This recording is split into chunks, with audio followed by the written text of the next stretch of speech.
ঘরে যদি কোনো জিনের অস্তিত্ব বিদ্যমান থাকে তবে তার সাথে মোকাবেলা করার মতো শক্তি আল্লাহ তাআলা বেড়ালকে দিয়েছেন। বেড়ালটি জিনের সাথে থাকা নেগেটিভ এনার্জিগুলোকেও শোষণ করে ফেলতে পারে।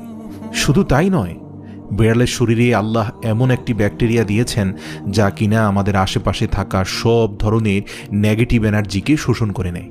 এছাড়াও বিজ্ঞানীরা বলছেন, আমরা যখন রাতে ঘুমাতে যাই তখন ঘরে পুষে রাখা বেড়াল সারা রাত ধরে আমাদের শরীর থেকে নেগেটিভ এনার্জি শোষণ করতে থাকে। আল্লাহ রাব্বুল আলামিন বেড়ালের মাঝে কিছু বৈশিষ্ট্য দিয়েছেন, যার কারণে এমন সুন্দর একটি মাখলুক আমাদের রোজকার জীবনের অংশ হয়ে উঠেছে। রাসূল সাল্লাল্লাহু আলাইহি সাল্লাম বেড়াল পছন্দ করতেন এবং বেড়াল পালন করার কারণে তিনি তার এক প্রিয় সাহাবীর ছদ্মনাম দিয়েছেন আবু হুরায়রা, যার শাব্দিক অর্থ দাঁড়ায় বেড়ালের পিতা। কেন একজন মুসলিমের বেড়াল পালন করা উচিত? গবেষণা করে জানতে পারা যায়, আজ থেকে ৮,০০০ বছর পূর্বে জঙ্গলের বেড়ালরা খাবারের খোঁজে